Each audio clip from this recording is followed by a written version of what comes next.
Hi friends, welcome to our channel. తెలంగాణలో ఉన్న అదేవిధంగా ఆంధ్రప్రదేశ్లో ఉన్న ప్రభుత్వ ఉద్యోగులకు సంబంధించి ఒక అదిరిపోయే శుభవార్త అయితే తీసుకురావడం జరిగింది. దీనికి సంబంధించిన పూర్తి సమాచారం ఈ యొక్క వీడియోలో చెప్పబడుతుంది. కాబట్టి దయచేసి ఈ వీడియోని ఇక్కడ స్కిప్ చేయకుండా ఇన్ని వరకు చూడండి.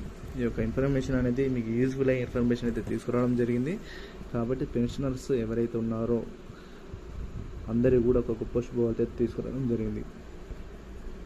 లేట్ చేయకుండా వివరాలకు వెళ్ళిపోయినట్టయితే, ప్రభుత్వ ఉద్యోగులకు సిపిఎస్ పెన్షన్ బకాయిలు 6,000 కోట్లు చెల్లింపు. ఎవరైతే ఆంధ్రప్రదేశ్ ప్రభుత్వ ఉద్యోగులకు సంబంధించి ఎవరైతే పెన్షన్లకు సంబంధించి ప్రభుత్వ ఉద్యోగులు ఎవరైతే ఉన్నారో వారికి సంబంధించిన ఇన్ఫర్మేషన్ అండి.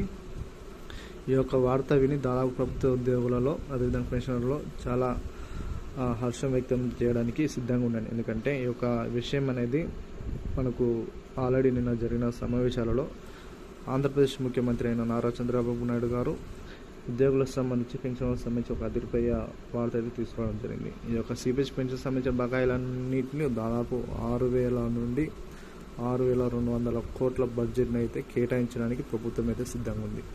దీనికి ఆర్థిక శాఖ అయితే అనుమతి ఇవ్వనుంది. ఇస్తే ఈరోజు దాదాపు చాలా వరకు ఈ యొక్క బకాయిలన్నీ కూడా విడుదల చేయడానికి ప్రభుత్వం అయితే సలహాలు అయితే చేయడం జరిగింది. దీంట్లో చూసుకున్నట్టయితే సిపిఎస్ పెన్షన్ అయినా, అదేవిధంగా జీపీఎఫ్ అయినా, అదేవిధంగా ఏపీజీఏఐ అయినా, ఈ విధంగా ఉన్న వారందరూ కూడా వీటికి అందరూ కూడా ఎలిజిబుల్ అవుతాయి. దాదాపు అయితే 6,000 కోట్లు అంటే దాదాపు చాలామంది కూడా హర్షం అయితే వ్యక్తం చేస్తున్నారు. దీనికి ఆర్థిక శాఖ అయితే ఆమోదం అయితే తెలపడం జరిగింది. దాదాపు జనవరి 11 చూసుకున్న దాదాపు 1,033 కోట్ల బడ్జెట్ని అయితే కేటాయించడానికి ప్రభుత్వం సన్నాహాలు అయితే చేయడం జరుగుతుంది. వీడియో నచ్చినట్లయితే లైక్ చేయండి, వీడియోని అందరూ కూడా షేర్ చేయడానికి ప్రయత్నించండి. లైక్ కొట్టడం అయితే మర్చిపోకండి. మన ఛానల్లో ఎప్పటికప్పుడు వాచ్ చేస్తుంది, బెల్ అని గంటను ఆల్ పెట్టుకోండి. Thank you all.